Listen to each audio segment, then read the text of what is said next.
Hello, I'm Casey Lambert, and welcome to 15 Minute Marketing, a podcast that bucks the trends of B2B and B2C and replaces them with H2H, or human to human, all in 15 minutes or less. Welcome, my friends, to the Segmentation Station. Forgive the enthusiasm, but this is definitely not one of the most exciting episodes. I will warn you right now. Is market segmentation important? Yes. But exciting, it is not. So with that said, we only have 15 minutes to talk about this, so let's get to it.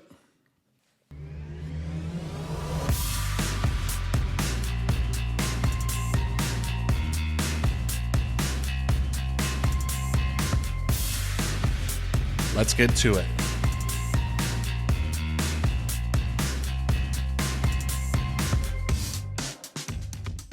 What is market segmentation? So market segmentation is a strategy for marketing that involves breaking down your target market into smaller groups, which makes it easier to market to specific interests, specific messaging, specific psychographics, demographics, what have you.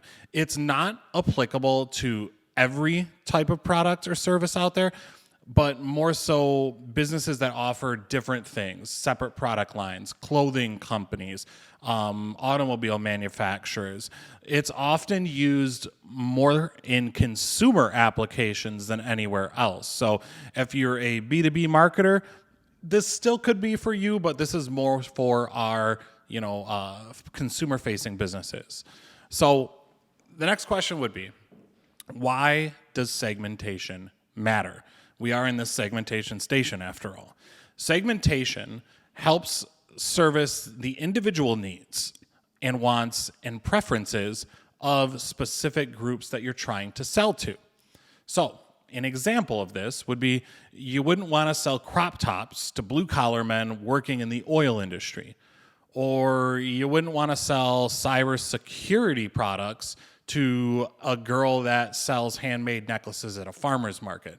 Or maybe you wouldn't want to sell cheese and chocolates to somebody who's lactose intolerant. So those are examples of segmentation to stay away from. The next question you want to ask yourself is, how, as a marketer, can I start segmenting my target audience? So first, we're going to cover demographic segmentation.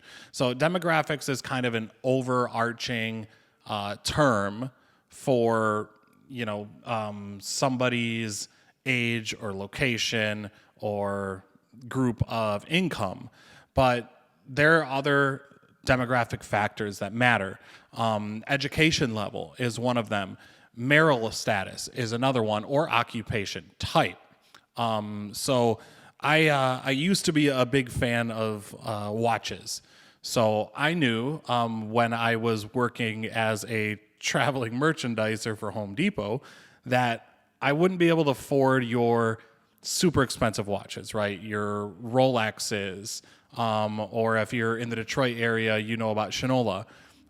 Those weren't watches made for me.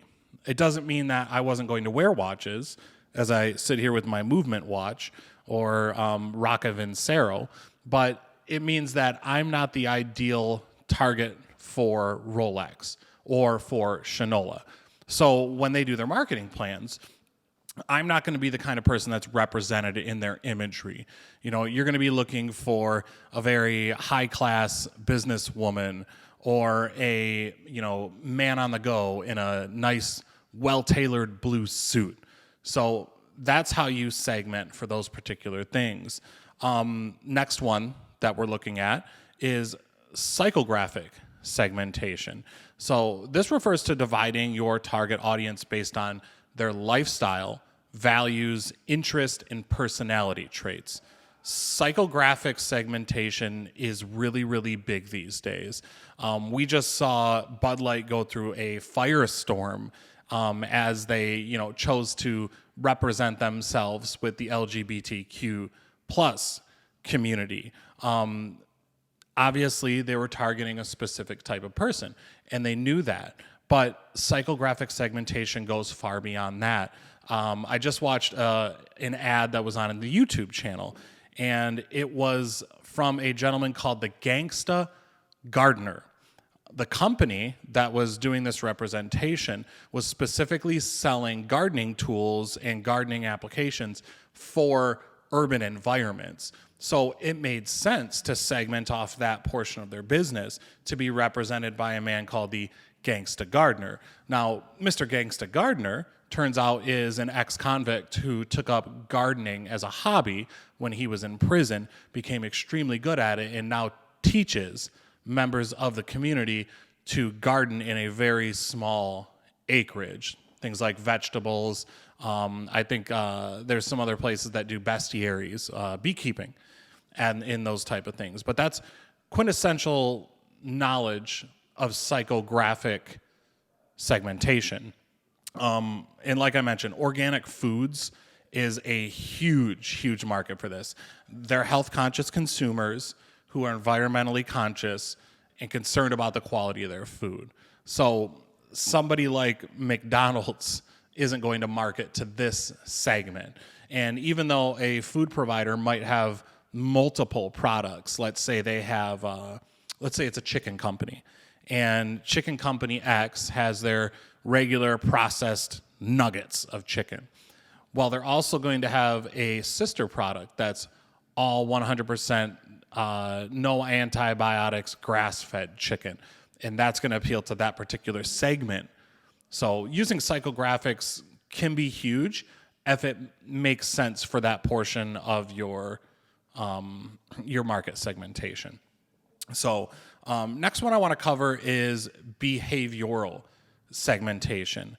So this divides your target audience based on certain tendencies or behaviors or product usage that they have.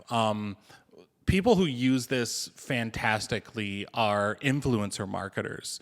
So I like to think of this. Makeup companies have been nailing this ever since the inception of TikTok, right? They find that there are people out there who follow multiple makeup accounts, who watch makeup tutorials, who do the whole get ready with me thing.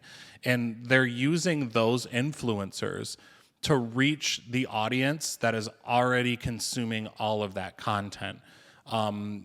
Believe it or not, I have a successful TikTok page that revolves around professional wrestling.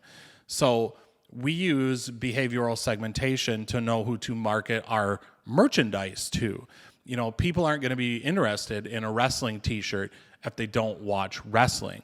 So our efforts in terms of expenditure for marketing don't go to people who are fans of, say, pro surfing or tennis. They go directly to pro wrestling fans. So I think out of those three, behavioral segmentation is probably the best in terms of directing to an actual target than the other two, but they're all very important things to pay attention. So check out the demographics of your target audience, check out the psychographics of your target audience, and check out the behaviors of your audience. When you look at those three things, don't make them pigeonholed into one particular, demographic, psychographic, or behavioral graphic. Kind of see if you can find trends that'll pull those things apart. And you might find that you have a couple of different segments to sell to. If you happen to have a couple of different products, like we do here at AZEE Business Solutions, there might be some good landing spots to do marketing campaigns to each individual segmentation. I know a lot of blast email software now includes automatic segmentation that'll allow you to take your, say, 1,000 contacts and move them into different segments. And from those segments, you can customize your messaging to each individual one. Huge, important, and a really, really powerful tool. So if you're using a service like HubSpot, like MailChimp, those are the kind of things that you want to look into there when you find the segmentation. Give it a try, see if it works for you, especially if you're a consumer-facing business. So I hope that you kind of understand a little bit about segmentation.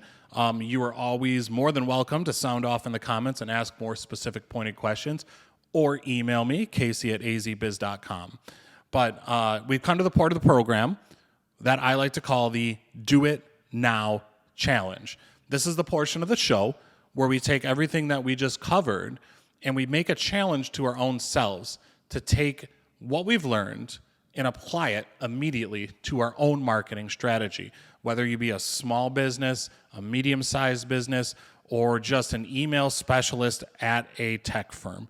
This is all something that you can take and do it now.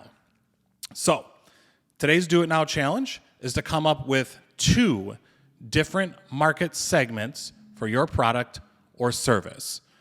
Analyze them to your buyer persona or your target audience and figure out a couple of different ways you can go.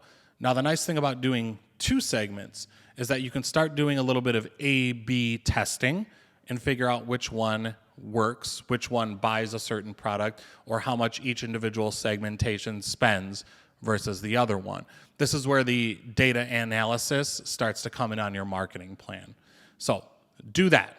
Do it now. And by doing so, you'll connect your audience, potential customers and partners, to your brand. Let us know in the comments, because we love to follow growing and successful brands, and we like to see how you're doing, not just how we're doing. Well, folks, that's it. So I'd like to thank you for taking 15 minutes to hang out with me. And if you've got a topic, drop it in the comments or send it to my email like I said before. Part of being human with one another is having a 2-way dialogue, and this podcast would not exist without people such as yourself. So truly, thank you. And remember that at the root of B2B and at the root of B2C is always human to human. Thanks for tuning in, and we'll see you next time.